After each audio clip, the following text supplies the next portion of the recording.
welcome back to the channel. If you haven't subscribed, feel free to do so. Today's topic is reversing the brain damage coming back home. I used to believe that I would never heal, honestly, or never have that kind of normal lifestyle. Throughout my journey, I would tell God that I was too broken to be healed. I was too broken for Him to use me. I was not equipped enough as well to do whatever He called me to do, right? But just FYI, before we go on, I just want to let you know that I've included a tool in the description box, so feel free to download it. We all have trauma. We all dealt with some trauma in our life. You may tell me that you've never been through any kind of trauma, okay, but I would strongly recommend for you to download it so you can identify the trauma and then start working on your healing, right? And if you don't want to do it for yourself, like you want to keep feeding your ego that you don't have any trauma, do it for fun with a loved one. Anyways, back on topic. Thing is, God never meant for me to suffer all the trouble that I went through. And I'm gonna be honest, I let His hand go many times. So I personally acknowledge that I play a big part in my own suffering. All those battles since birth were never meant to destroy me, but they were meant to build me into the woman that I am today. There's no pain without gain. There's no real transformation without real crushing. I started shifting my mindset and stopped thinking that I was a victim of my circumstances, of my life. Because what narcissistic abuse does, it deprives you from basic needs like love, to be seen, to be heard, and all that understood. And all that is just because hurt people, right? It makes you feel like you're a burden to the people around you, like you're walking disease and all that. But on the long run, you end up losing self-esteem, self-confidence, your essence, your aura. But again, you have a part to play in that. Once you get that awareness of what is actually happening. So I grew up, as you know, in a narcissistic environment, and I've dated some too as well, so I know what I'm talking about. I kept asking God, like, why me? And I'm just checking my note to see if I'm on track. And thing is, God was ready to work with me a really long time ago, but I was still stuck, nagging about my life circumstances, nagging about what is happening. I'm like, God, why me? And then having that victim mentality in a way. Even though I kept pushing through life, but instead of like using the authority that God gave me to speak life over my situation, I was just nagging and crying. And the thing is, with God, if you're crying or you're in sorrow, or He would come to you as a comforter. But if you need Him to move mountain for you, to shift your reality, this is not the approach that you have to use. And I've mentioned that before, right? You gotta stand in the gap for your own deliverance. Because one thing that many Christians believe, like, they keep praying for God to act, for God to change their situation, but they don't take any concrete action toward the goal that they want to see for in their reality. And God is not going to reward inaction. God is not going to reward laziness. God is not going to reward complacency, right? So you must act on whatever you want to see. And once you start moving, you start acting in faith, God will give you the resources needed to bring that plan to completion if it's in His will for you. So God, like, as I kept mentioning, He was my everything, my friend, comforter, source of hope and comfort, and He still is. He's my everything. I didn't have any other source of comfort or hope growing up. And I'm just reading, yeah. So as a Christian, one thing that I want to mention, when you're like a newborn Christian, you're gonna drink milk, right? Just like a baby that just came, that is fresh out of the womb, they're gonna drink milk, spiritual milk, right? or physical milk, if you want to see it on a physical level. But at some point in your Christian journey, like, you can't call yourself a Christian, or a baby cannot be drinking the milk. Like, just imagine for a minute a baby of, like, not a baby, a kid, a grown-ass kid of 7 years old, still drinking his mom's milk, right? You would question yourself, like, it's not normal. And it's the same thing as a Christian. You cannot still be drinking that milk that you were drinking when you were like a newborn Christian, right? You need to eat that solid food. And that's what I didn't understand throughout the journey. Like, I kept nagging about God, but the more closer you walk with God, the more you advance on the journey, the more He's gonna demand from you. Because now you have the awareness, your eyes are open, you cannot unseen what you've seen, right? So God started demanding more from me, and he let some stuff happen in my life, not to crush me, but to build me, to build my character. And one thing that I've realized, like, throughout my journey, life is not happening, like, life is not here to work against you, but it actually works towards you. Because God, when He let difficult stuff happen in your life, it's not to, again, crush you, but it's really to reveal your own identity to yourself.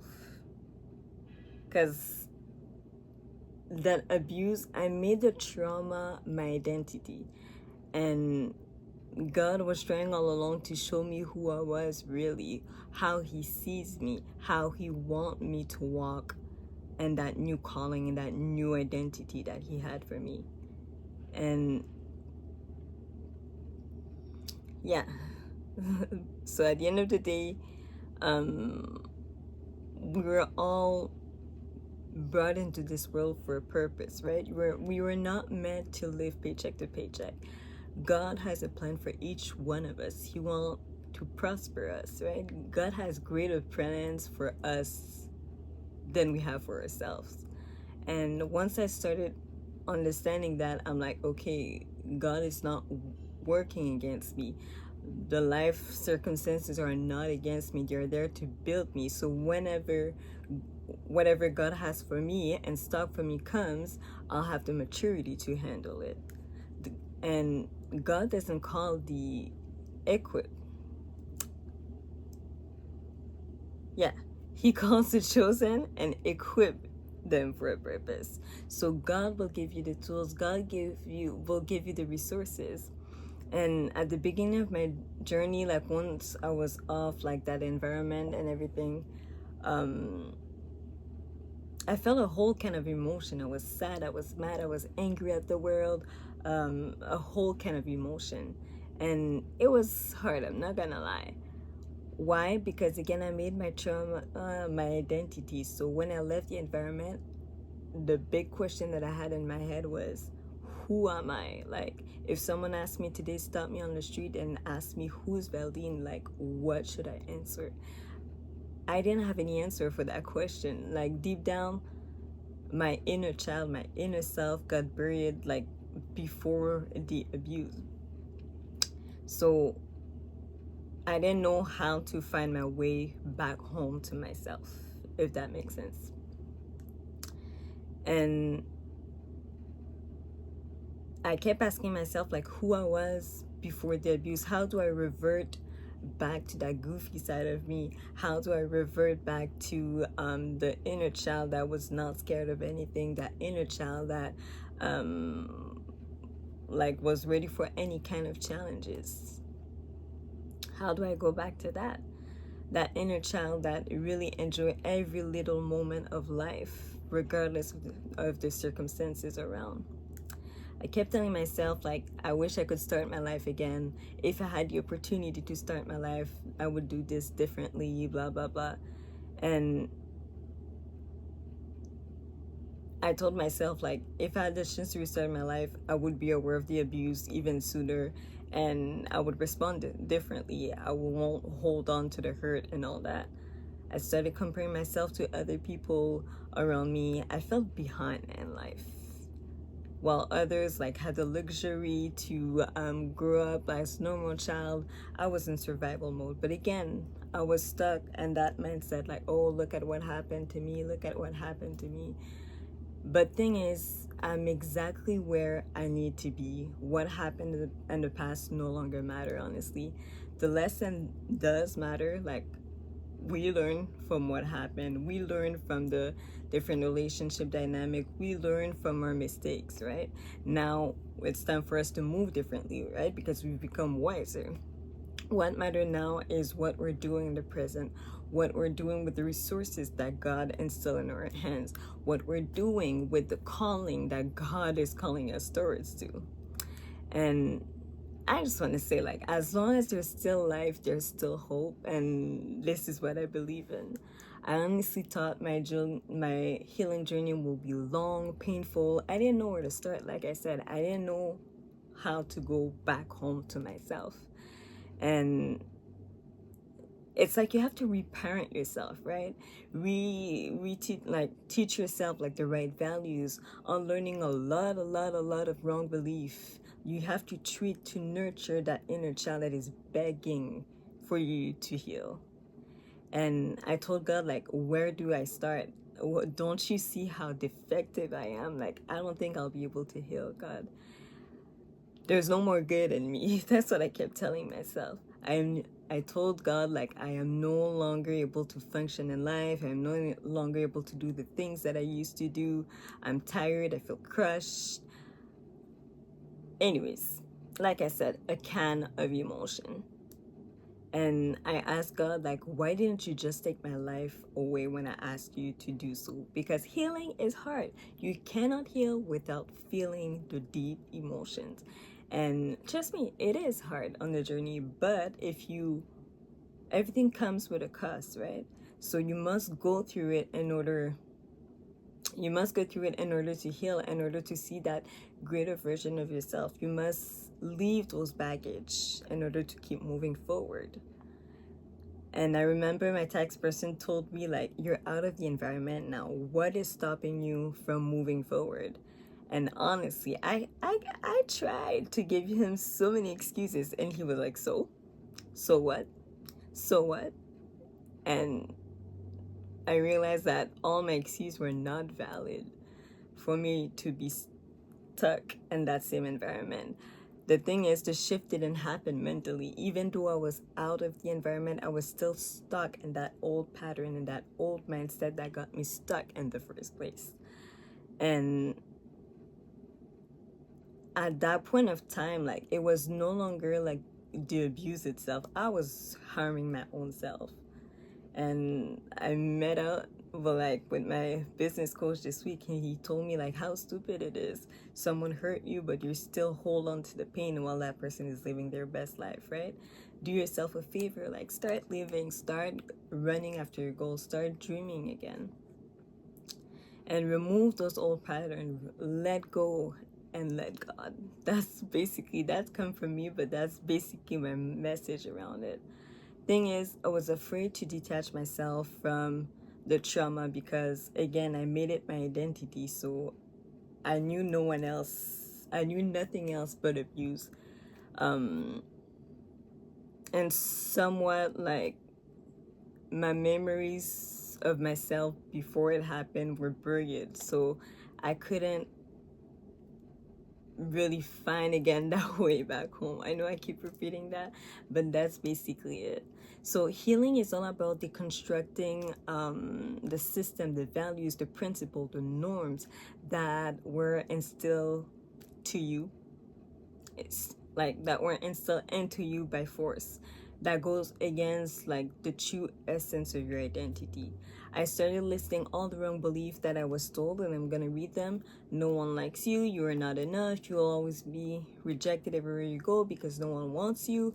You should see how ugly you are, there's no worth in you. Do you seriously think someone will marry you one day? You will absolutely be nothing in life, and the list goes on. And trust me, it was, again, not easy at all. Crying was my portion daily, but that's the beauty in healing. If you need to cry, if you need to let those emotions, those strong emotions out, let them out. Do not hold them in, because you're just causing yourself more harm. And like I said, you cannot heal what you don't feel. The environment that I grew up in, like, molded me to beg for love, to beg for attention, to beg to be seen and all that. But that didn't help me out. And that new reality that I'm in, I told myself, like, I must let go of that mask that I used to wear to protect myself from further abuse. It doesn't serve the person that I am today. It doesn't serve the person that I'm trying to be tomorrow. So you must let go. This is what healing is, right? You must let go of that version of yourself that was tolerating the disrespect, that was tolerating the stuff that were not nurturing your soul. And I told myself, like, how can your people find you if you don't show up authentically? How can the people destined to love you can find you if you're not real with yourself, right? How can the right opportunities come at your door if you're working, like, you're being a version of yourself that is not even aligned with the opportunity? God doesn't bless who you pretend to be. He blesses who you are, even though you have that vision of yourself in your mind. But in reality, do you align with what you're asking God in prayer? And I'm going back to that same thing that I said earlier. Most of the time we ask God for stuff like, God, we want that type of house, we want that type of car, God, we want this, we want that. But do we align ourselves? Do we take concrete action to become the version of ourselves that will sustain the blessing that God has for us? And God, at time, like, He won't bless you. He won't give you what you're asking, not because He doesn't want to bless you, not because it's harm for you. Like, He will not give it to you because He knows that you're not ready to receive it. And until you work on yourself, until you accept to work on the deeper wounds, to let go of the baggage that's going to keep you stuck or make you jeopardize, sabotage that blessing. And think about it. What good is there in it if God, like, blesses you early with what you're asking and becomes a burden to you, right? I'm gonna develop a bit on that. How to let go of controlling every aspect of your life, wanting to see everything happen now. Like, we live in a fast-paced environment, and how to go slow and then follow what God want to do in your life. How can I say that? Having that relationship with God and trying to build, like, your life with God humbles you a lot. Why? Because God will make you slow down. Like, when I say slow down, not because you're behind or He want to make you feel behind, because He has more work to do on your character. God doesn't care about your blessing. He could bless you the next day if He wants to. He cares more about your character. When you get that blessing, will that character change? And once I started understanding that, I'm like, okay, God, I understand why you don't want to bless me with that. I understand why you don't want to give that to me yet, because I am not ready yet to sustain that blessing until I become the version that has the anointing to sustain it. Until I become that person that has the knowledge to sustain the blessing and to make it more resourceful for His kingdom. So I stopped wanting to control every aspect of my life. And I was like, God, like, I know I kept saying it multiple times in prayer, but this time I fully surrender. Like, this time it's for real. I'm surrendering myself to you, God, and I will flow through the waves of life, right? I will go through the high and the lows with your guidance, with your protection. So I encourage you to face your dark side of yourself. You cannot heal what you decide to hide too as well. So this is why I decided to be bit more upfront with my own personal journey.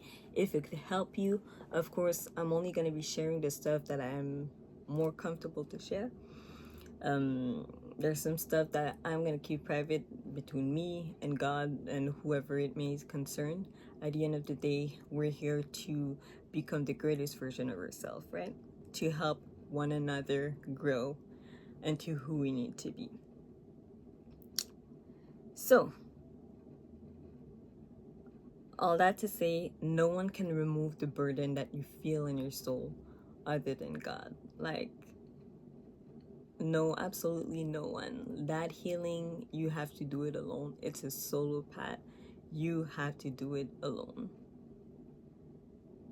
And I just want you to trust God in all of your ways. He will make your way straight. Like, He will direct you. He will conduct you where you need to go. He will show you exactly what you need to work on. Why? Because many times I prayed, I'm like, God, I'm struggling with that. God, this is not working in the business. God, this is not working in my personal life. What do I need to do? And He would tell me exactly, like, you need to work on that. As soon as I start working on that, I see a shift. I take action right away, and I saw a shift right away. I'm like, oh my God, okay, thank God. So don't run away from your healing. Face it, and trust me, you will feel like the happiest version of yourself. You'll feel lighter as well. Healing is possible. Reversing the brain damage is possible as well. And I told myself, like, I refuse to be limited by what my past caused me or how it shaped me to be. It's my mind, it's my spirit that controls my body and not the way around. So whenever you go through such trauma, like, your body store those trauma in different part of the body, right? And I told myself, like, no, it's enough. Like, I have the power to change my reality with God's help, right? God want to bless me, but it all depends on me. It's a not a partnership, but it's a team effort. God is ready to bless you, but there's some concrete action that you need to put into reality for that reality that you want to actually come to pass. And most of the time, like, God would show you, if you have that close relationship with Him, He would show you the vision. He would show you the prophecies over your life. But He's just waiting on you to align. He's just waiting on you to do what He calls you to do. And to remain steadfast, to remain faithful until you see that prophecy come to pass. Which we can read in Habakkuk that says that the prophecy will come in an appointed time, waiting for His timing and trusting His guidance. And I told myself, like, I will not settle for anything that doesn't align with my soul. I have the rights to live, and I have the rights to take the space in this world. I started shifting my mindset, like I said, bought a mirror and erasing markers, started writing biblical affirmation. And that's the thing about healing. It's all about unlearning, like I said, those old beliefs. But for you to unlearn something, you need to replace it with something new, right? In order for you to break an old pattern, you need to replace it with a new pattern. In order for you to remove those lies that you were told since childhood, you need to replace it with something that is true, something that is worth it about your identity or how you view yourself, how you see yourself. And my coach told me, like, repetition. It's all about repetition. The more you repeat, like, the more you change your belief, right? So now, like, I've been exposed to those affirmations every morning. I read them, and I force myself to make a silly dance with it, just to set the tone for the day and the morning. Healing is all about coming back home, coming back to your inner child, coming back to that inner child that wants to be, whew. Healing is all about coming back to that inner child that wants to feel seen, loved, cherished. And I mentioned in a previous video, I feel like the biggest mistake someone could make in this world is to let their inner child die. It's all about becoming that version of yourself that God called you to be, that empowered version of yourself that you were before society conditioned you into the current version of yourself right now that doesn't serve your essence on the long run. And I must say it, I am not my trauma, and I'm taking daily action as of, well, since the beginning of my healing journey to become that greater version of myself, to walk in authority, to walk with boldness. This is what we're called to do into this world, to not be limited by our insecurities, to not be limited by our fear, to not be limited by what other people tell us to be. You have the power to change your reality. Whatever you wish to see in your life, you have the power to change it if you want to change it. So that's the word that I had today. I'm working on reversing the brain damage. I'm working now actively on seeking that joyful person that I was. And honestly, I'm just glad to be on that healing journey. I hope on your end that you get to heal from the things that you don't discuss about. Know that you're stronger than you are. You just don't know the full strength that you have within yourself yet. So surround yourself with positive people. Surround yourself that are willing to stick with you through thick and thin. And trust me, you will start feeling way lighter. So that was the message that I had for you guys today. And I'm gonna end by saying, I am not my trauma. Stay blessed.